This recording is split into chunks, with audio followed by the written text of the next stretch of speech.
Marcoleta. Pakinggan naman natin ito nga naging sagutan nila ni Tito Sen. Talagang itong si Marcoleta ay ano tawag dito, yung porsigido talaga. Porsigido talaga tong si Marcoleta na kumbaga makapuntos. Kaya lang hindi talaga siya pang puntos di ba? Hindi siya pang ano talaga. Kala ko din kanina ako may problema, ikaw pala. Oo, naku, pasensya na Ate Janet. Ayan, si Ate Janet po, tropa pips natin yan from Hong Kong. Shoutout sa iyo Ate. Isa sa mga matitindi nating tropa pips dito yan. Kaya nga talagang sabi ko, ay ano nangyari? Ilang minuto na akong naka-live, walang nagla-like, napaka-konti ng viewer. Yun pala nangyari, sus Mariosep talaga. Ayan. So eto po, nire-ready ko lang po itong video ni Marcoleta at ni Tito Sen na kung saan ang pinagtatalunan naman nila ay yung sa Blue Ribbon Committee. Ito, gamit ulit natin yung tablet ni Piola. Okay, ito. Kaya medyo nangangapa ako kasi sa anak ko po itong tablet na ito. Hindi ito akin. Para malaki yung screen. Ayan. Kita nyo, 131 na viewers na tayo, di ba? Oy, salamat Ate Janet Rosario. Nakakamiss po makakita ng mga ganyang pakulay dito sa aking live. Napakalaking tulong po niyang pakulay na yan. Dahil yan po ay pandagdag, pambayad ng wifi na mabilis-bilis. Salamat Ate Janet. Thank you po. Yes, Ate Virgie, salamat at nandyan pa rin po kayo. Hindi kayo bumitaw sa aking napaka weird na live kanina. Thank you Ate Janet. Salamat po. Ayun, salamat po sa inyong napaka-generous na pakulay. Ayan, thank you po. Sa mga mayroon pong mga extrang diyan, yung mga nabubulok na yung mga pera sa Bolt. Nabubulok na yung mga pera sa ano tawag dito, sa room Bolt na tinatawag, sabi ni Magalong, yung 5x5, 5 feet by 5 feet na pera. Send nyo lang po dito sa akin at hindi po yan mabubulok. Pambabayad natin sa bills. Ngayon, ito po yung yung video kung saan nagkaroon ng sagutan sa Senado si Marcoleta at si Tito Sen na tingin ko pinagugatan ng pagiging epal ni Marcoleta. Thank you Ate Janet, ayan, Ate Virgie, ayan, thank you daw po. Lilia, si Anay Lilia de Borja, Mario Espanto ng Iloilo. Ayan, eto po yung video. September 19, na ako yung man. Wala ka na violent Hindi ka. Yung sinasabi ko lang, halimbawa, kung hindi na ako, ikaw na, kinonsulta ka ba? Yun ang gusto ko lang, no? Hindi yung smedia. Mas gusto ko kung ikaw ang kinonsulta. Kasi ako yung circumstance. Hindi naman kasama yung determined last. Hindi na yung contentong pinag-usapan. Yung pag-usos na dito kasi. Gusto natin dito. Ngayon, hinirap siya. Pumayag naman tayo.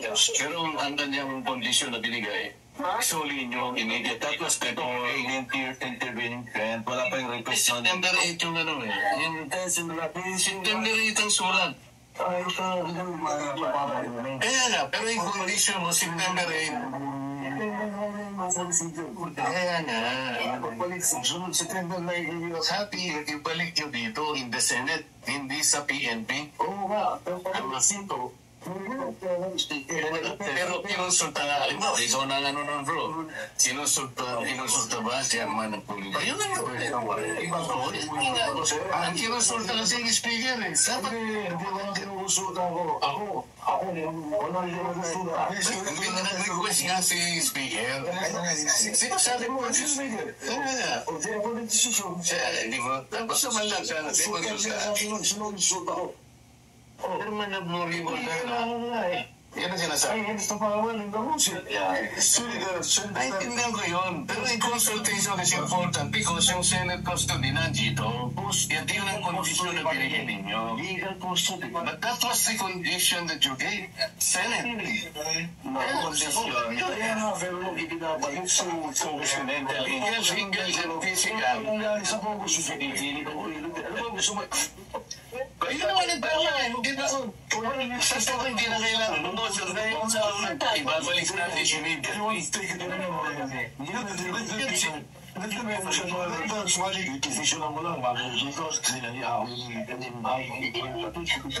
Paano ba tayo may gagawin? Kung gusto mo, gano'n mo lang. Kung paano tayo mga kailangan sa kanila? Para sila good sir. Kung ano Si JT Mendoza, kukunin natin. Si JT Mendoza, nasa konsultation. pero hindi natin siguro kukunin sa kanila. Hindi natin. Yan,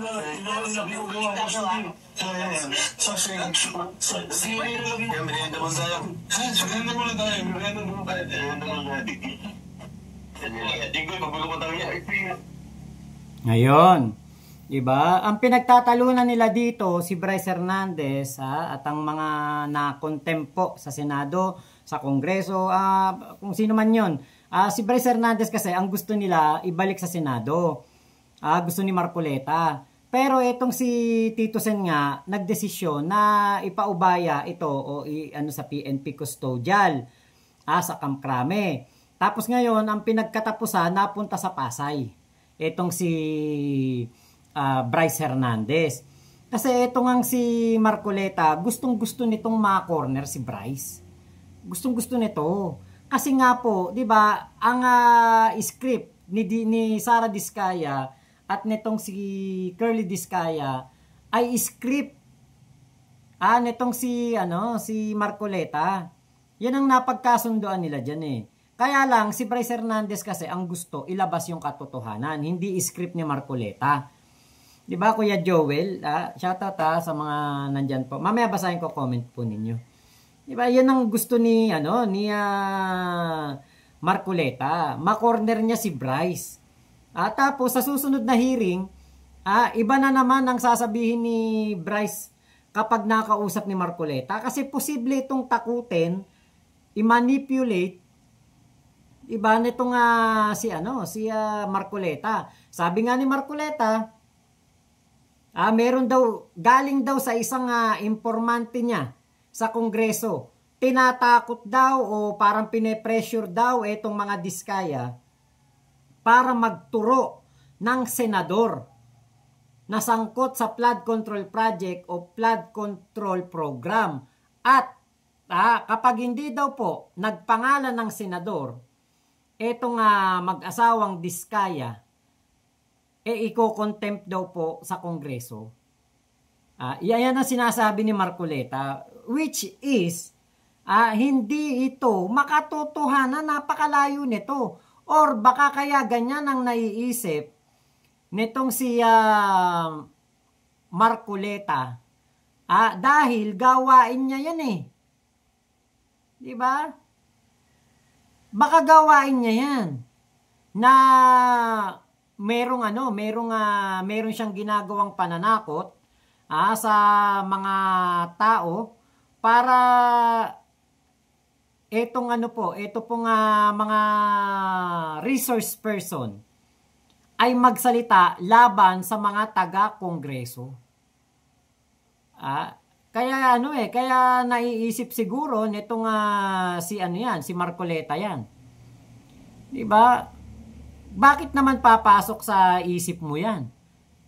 O saan ka makakakuha ng ganyang kumbaga issue hindi naman yan ang mangyayari o hindi naman yan ang nangyayari. Dahil malabong mangyari yan. Hindi po totoo na meron pong gagawing pananakot ang mga kongresista o abogado ng kongresista para magsalita ang mga Diskaya. Diba? Walang sapilitan doon.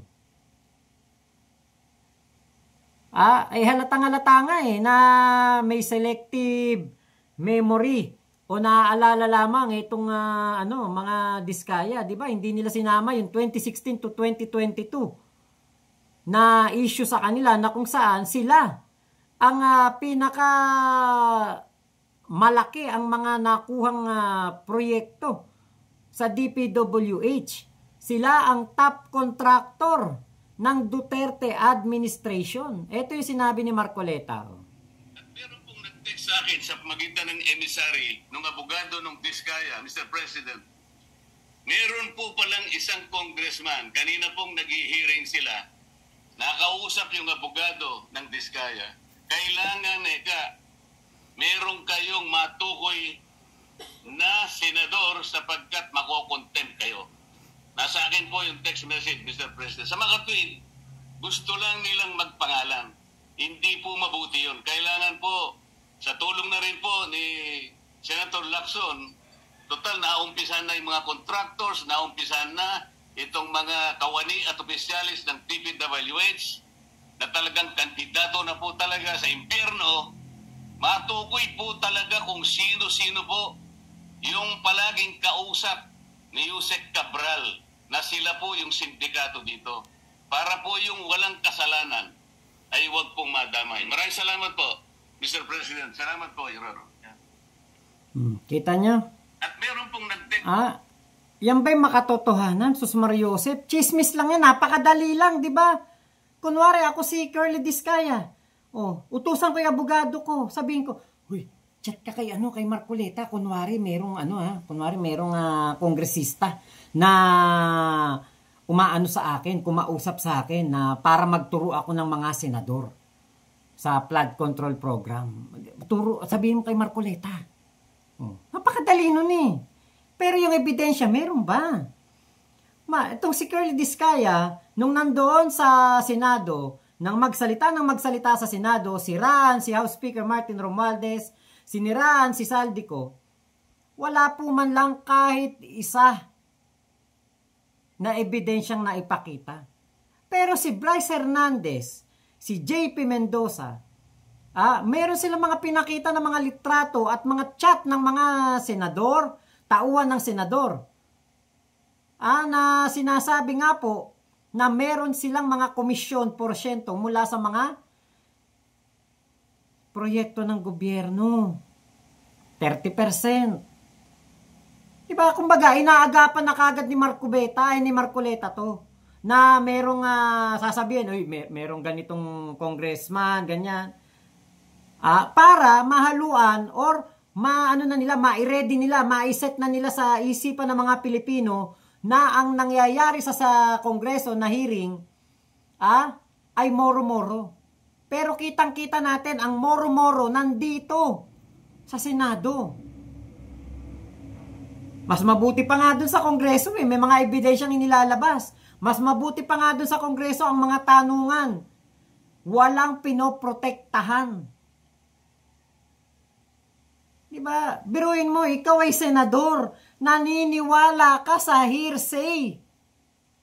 Kaya yung piluka mo ay hindi maayos ang pagkakasuot. Kasi yung tenga mo nakabalandra, naniniwala ka sa hearsay. So sa hearsay na lang ba tayo magbabase? Ganun na lang, hindi katulad nung si Bryce Hernandez na merong ebidensya na talagang meron pong mga senador na kumukubra ng 30% sa kanilang mga proyekto na inilalatag. Meron silang mga inilalaang budget, pero yung 30% doon, kukubrahin nila. Kukunin nila kay DE. Kukunin nila doon kay Alcantara. Mas kapanipaniwala yung may ebidensya kaysa dito na puro bunganga lang. Pero mo, naturingan kang senador? Naniniwala ka sa hearsay? Ano gusto mo? Kaming mga Pilipino maniwala sa hearsay? Diba, Ate Angie PM, tuwan-tuwa. Si Ate Leteza. Hello po, Ate Leteza. Ayan, Lenny. Diba, katarantaduhan itong mga pinaggagawa ni Marco Bete. Ang tindi ng ano eh, ang tindi ng mga katarantaduhan na sinasabi o kabugukan na sinasabi. Hindi nakapani-paniwala yung ganyan na may nag-text sa akin. Oh, di ba? Anak ng teteng. Ate Channel Paris, di ba? Ate Angie PM. Yan, masyadong ano eh, no? Ate Morena, halatado si Marcoleta na ano, yung manipula ng mga Pilipino. Yun nga 2K namin eh, na pambayad sa Meralco hanggang ngayon wala. Nililibang mo lang kami. Kunwari na pursigido ka dyan na mapalabas ang korupsyon sa DPWH. Pinoprotektahan mo naman si Digong. Pinoprotektahan mo naman si Chis Escudero. Pinoprotektahan mo naman si Joel Villanueva. Pinoprotektahan mo ang mga project nung panahon ni Digong. Gusto mo pang gawing witness sa protection program, ano ba tawag dito? Kumbaga itong mga diskaya mapasok sa witness protection program. Napakaraming pera niyan pambayad ng mga bodyguard. Tarantaduhan to mga, alam niyo sa totoo lang, ang bobobo talaga ng mga ang bobobo po talaga ng mga DDS. Kapag naman nasabihan mong bobo mga DDS, magagalit. No. Putya, naniniwala kayo dyan kay naniniwala kayo dyan kay Marcoleta. Puro katarantaduhan ng mga pinagsasabi. Diba, Naya Brenda Barton? Masyadong halatado si Marcoleta. Sa mga ginagawa niyang style, hindi po kapani-paniwala.